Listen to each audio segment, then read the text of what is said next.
Item ಯಾವುದೇ ಇರಲಿ try ಮಾಡಿ ಆಚಿ ಚಿಕನ್ ಮಸಾಲಾ. ನೋಡಿ, ಡೊನಾಲ್ಡ್ ಟ್ರಂಪ್ಗೆ ಇರಾನ್ ತಿರುಗೇಟನ್ನು ಕೊಟ್ಟಿದೆ. ನಾವು ಹೇಳ್ತಾ ಇದ್ವಿ ಯುರೇನಿಯಂ ಹಸ್ತಾಂತರಿಸೋದಕ್ಕೆ ನಾವು ಒಪ್ಕೊಂಡಿಲ್ಲ ಅಂತ ಹೇಳ್ತಿದೆ. ಟ್ರಂಪ್ ಹೇಳಿಕೆ ಶುದ್ಧ ಸುಳ್ಳು, ಹಸಿ ಸುಳ್ಳು ಅಂತ ಇರಾನ್ ಹೇಳ್ತಾ ಇದೆ. ಇರಾನ್ ಈ ರೀತಿಯ ಮಾತುಕತೆಯನ್ನೇ ನಡೆಸಿಲ್ಲ ಅನ್ನುವಂತಹದ್ದು ಇರಾನ್ನ ವಾದ. ಯುರೇನಿಯಂ ವರ್ಗಾವಣೆಯ ಒಪ್ಪಂದವನ್ನು ಮಾಡಿಕೊಂಡಿಲ್ಲ. ಇರಾನ್ ಕೊಡ್ತಾ ಇರುವಂತಹ ಕ್ಲಾರಿಫಿಕೇಶನ್ ಯುರೇನಿಯಂ ಹಸ್ತಾಂತರದ ಬಗ್ಗೆ ಇನ್ಫ್ಯಾಕ್ಟ್ ಮಾತುಕತೆನೇ ಆಗಿಲ್ಲ ಅಂತ ಹೇಳ್ತಾ ಇದೆ. ಟ್ರಂಪ್ ಪರಮಾಣು ಹೇಳಿಕೆಯನ್ನ ಇರಾನ್ ತಿರಸ್ಕರಿಸ್ತಾ ಇದೆ. ಅಲ್ಲಿಗೆ ಮುಂದಿನ ಬೆಳವಣಿಗೆಗಳು ಏನು ಅನ್ನುವಂತಹ ಪ್ರಶ್ನೆ ಮತ್ತೆ ಮುನ್ನೆಲೆಗೆ ಬರ್ತಾ ಇದೆ.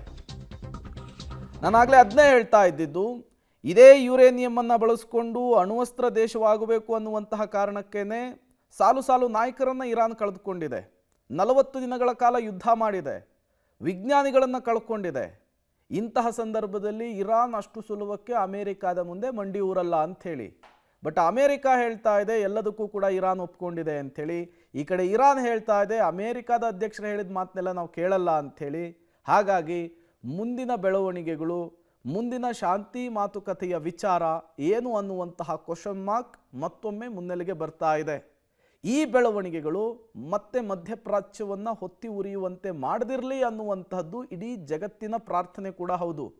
ಈಗಾಗಲೇ ಈ ಮಿಡ್ ಈಸ್ಟ್ ವಾರ್ನಿಂದ ಏನೇನೆಲ್ಲ ಪರಿಸ್ಥಿತಿ ನಿರ್ಮಾಣವಾಯಿತು ಅನ್ನೋದನ್ನು ನಾವು ನೋಡಿದ್ವಿ. ಈಗ ಕದನ ವಿರಾಮ ಘೋಷಣೆಯಾಗಿದೆ, ಶಾಂತಿ ಮಾತುಕತೆಯ ಪ್ರಯತ್ನಗಳಾಗ್ತಾ ಇದೆ. ಇದೇ ಸಂದರ್ಭದಲ್ಲಿಯೇ ಡೊನಾಲ್ಡ್ ಟ್ರಂಪ್ ಮನಸ್ಸಿಗೆ ಬಂದಂಗೆ ಹೇಳ್ತಾ ಇದ್ದಾರೆ, ಇರಾನ್ ಅದನ್ನು ಒಪ್ಕೊತಾ ಇಲ್ಲ. ಹಾಗಾಗಿ ಎರಡನೇ ಸುತ್ತಿನ ಮಾತುಕತೆಯ ವಿಚಾರ ಏನಾಗುತ್ತೆ ಅನ್ನುವಂತಹ ಪ್ರಶ್ನೆ.